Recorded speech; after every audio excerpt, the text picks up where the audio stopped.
I actually didn't know that you had to pay superannuation. I got a 50 grand superannuation bill. We had to sell our house.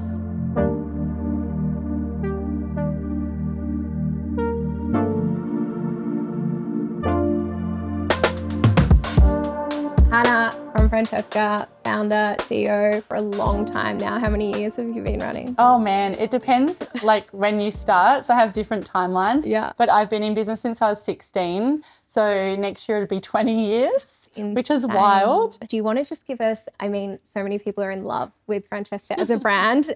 So I'm sure most people are going to know, but do you want to just give us a very brief overview where you started, where you're at now, and then we'll get into the numbers. Totally. So I guess we sell jewellery. And we love what we do. And we started back at Salamanca Markets when I was 16. I'm actually in business with my sister. So she's the creative director, highly, highly creative. Mm-hmm. And I'm the sort of CEO, business strategist and everything like that. And also the sort of the people person. We started, making 100% in Hobart. And we were down at the markets. It was in 2013 that we kind of went out and opened our first store, which was in Hobart. We opened another store in Melbourne in 2016. And then we really focused from that opening on e-commerce, and we scaled online. We were doubling, I think, every year for a long time, which is insane, and a lot of cash flow issues and a lot of change and a lot of hiring staff members. And we've literally just been learning as we went. And then it's just been a crazy journey of trying to sustain growth and build team and everything like that since. For people that might be doing bricks and mortar stuff now and they're like, we know this opportunity exists. How did you make that decision? And what were you looking at to understand, okay, this is how we can go into this. This is what the effect of that was up front and how you kind of got that humming. It's funny because we look back and always wish that we had scaled harder, because back when we started e-com, you could put a Facebook post up and things would sell because you had organic reach, whereas now the market is definitely different. So now you have to pay for someone to see your posts and everything like that. I think that we probably lent into it very slowly. And I remember the day that we signed an Australia Post account and they said they wouldn't come and pick up the parcels until we had 4 a day to pick up. And that was our first goal. No way. 4 a day. And now I see you guys on Instagram hauling Santa sacks worth of and jewelry. I think, okay, let's just get it online. Let's start to leverage, our salespeople who are in store to help us create content. Once you go into the e-commerce world, you have to know your numbers. Whereas bricks and mortar is more amazing customer care, great product. Someone walks in the door, you just try and convert them. Was there a point in time throughout building Francesca where you went, oh, we don't know our numbers and this is how I know we don't know, and here is my aha moment around how we're going to change that? I could talk for hours on this, literally. So I guess back, 10 years ago, we ran everything intuitively.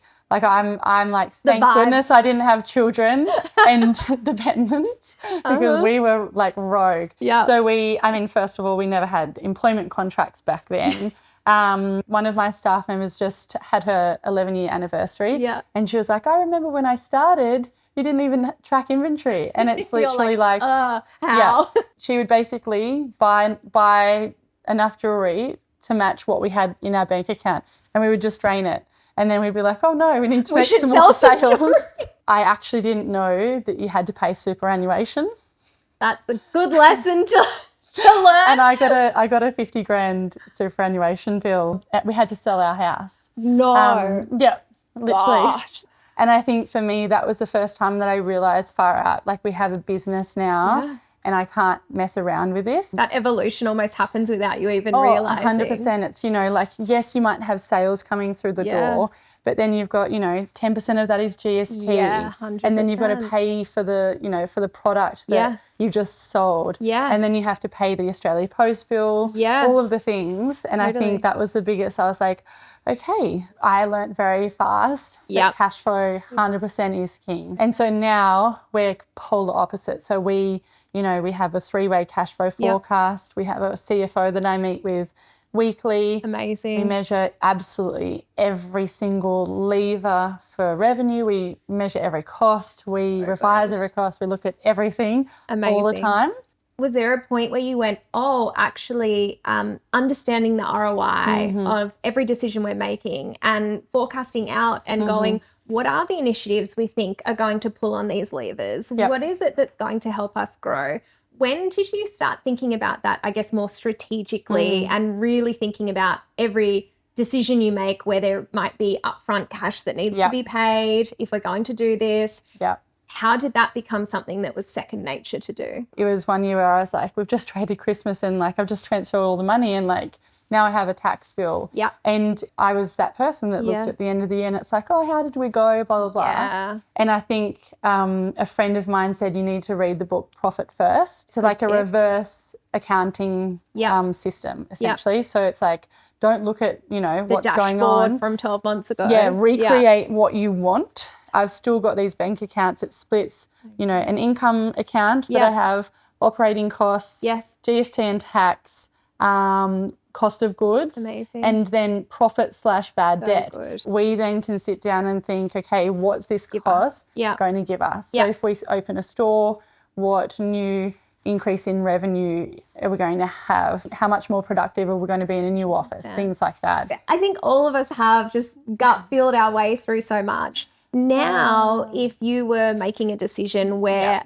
you know, oh, should we open this office or should we pay this person X? When you think about really stress testing your ideas on that and the levers that influences, how do you do it? That's a really good question because I think once you're at the stage where, you know, things are ticking along, you know, you can predict pretty well business as usual. Yeah. Then we layer in those decisions. Yeah. And it's a stress test of a lot of feasibility. Totally. So, you know, like cost and what could be the possible return. Yeah. So look, we've paid $10,000 to an influencer. Yeah. Did you get it? Your $20,000? Confirm that we probably got $5,000 in sales. But it was, you know, we went into the situation thinking, okay, the upside is, you know, a 5 or 10 ROAS on our money. Yeah. And new customers coming in. Yeah. The downside, probably won't lose the 10 grand. We might lose 5 grand. When we do new releases. Yes. Like, and it just happened, I went against my CFO's budget recently where she put a strict 30 grand budget for an influencer event. And I was like, I think we should spend 50 grand. And we launched a collection. You know, that event definitely didn't have the pull that it should have. Yeah. This is so fascinating. And it hurts. Yeah, it hurts. Right? But also, like, I went into that knowing it was a punt. This is the risk you're willing to take. And I think it's about as well, it's not, I think especially when we're, you know, really building Riff, it's not about saying, oh, only think in numbers. Yep. You know, there's so much more to understanding your business than just here is one line in the row of Excel and does this return.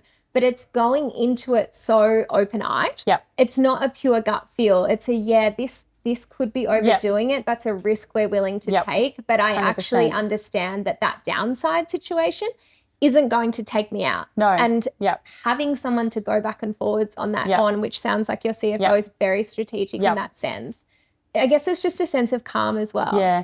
And I think it all comes down to assessing based on the safety net that you have at that time. 100%. And I think, you know, a lot of people don't realise that, yes, you can spend this money, but it's not always going to guarantee you those sales. Not at all. And I think there's so much that you need to kind of, I guess, take into consideration. Yep. Like this week we're getting the keys to a brand new store. Hello. We might open there and get 0 sales. Yeah. Well, we paid the fit out. Yep. We've got to pay rent. Yes. We've got to pay all of the operating costs to keep it open. Yeah. Wages. Yeah. And I have to sit down and say, okay, worst case, we're riding that cost for 3 years. Yeah.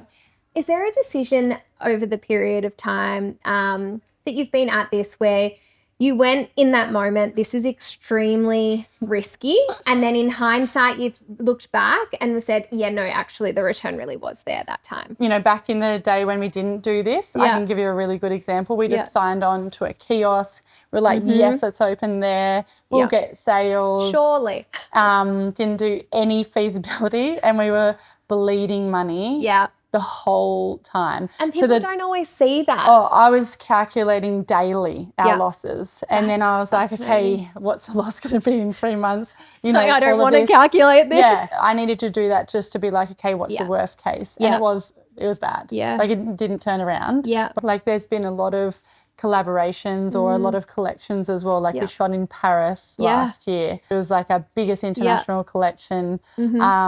My sister flew over there. They shot the campaign. It was huge. We have to buy a heap of product and we plan 12 months out. Yeah. So we're trying to predict what people are going to buy in 12 months. How do you how do much they're going to do. Like literally it's all numbers. Even in that, when you're looking at and going, all right, we're going to Paris, you're not just sitting around this beautiful kitchen table vibing. You're going like historic performance, some estimates, some scenarios. If this is $1 million retail collection, it would not make sense to spend 300 grand on a campaign. So then it's like a percentage. Okay, you get 5% for your marketing. And then that creates the budget for the campaign. And then what can we do with that? So everything is literally reverse engineered from the goal, and essentially. The financials. It's not just vibe. And I everything.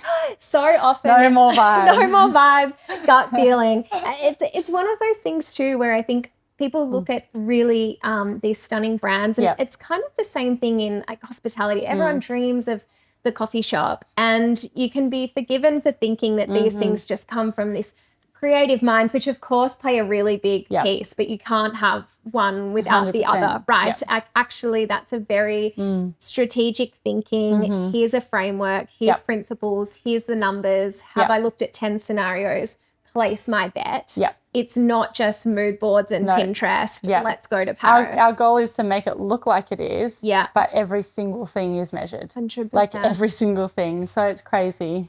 The creative will only get you so far. Like there's no way that we would be here right now if it wasn't for measuring absolutely everything. This is so fascinating. I love this. I love this. Is there any tips you've got around whether it's how you work with your CFO, how you upskilled yourself, the software that you use, anything like that where you've just gone, this really started unlocking us? Yeah, I think the biggest thing for me, I think the biggest change was, first of all, identifying if you are, as a leader, a numbers person. Yes. So luckily I am. Yep. If it was in the hands of my sister, I love her dearly.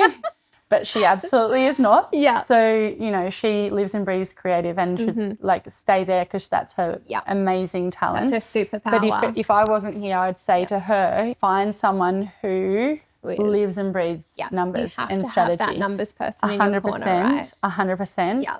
Then I would say like a 3-way forecast. Yep. An analysis of what's been, and then planning small growth based off what you know. And that's what we do year on year. And measure, you know, like whatever we spent this week, last year, we might spend 10% extra.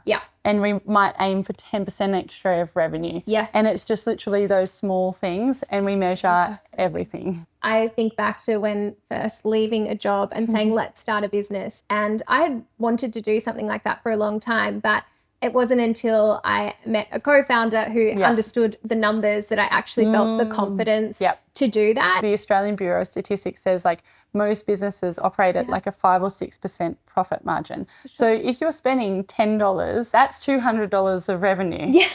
And people like, that's don't wild. think of it in this way. Yeah. And I think this has been the thing, you know, even as we build Riff, it's like, well, do I have anyone that is pushing me to think about these things through the numbers lens? And if not, and you're just Pinteresting 24/7, got to get Riff. You just can't. Love the plug. It's a really hard thing to grow a business on vibes. Yeah. Thank you so much. You're so welcome. good. I could literally talk to her for 10,000 hours, but we should cut.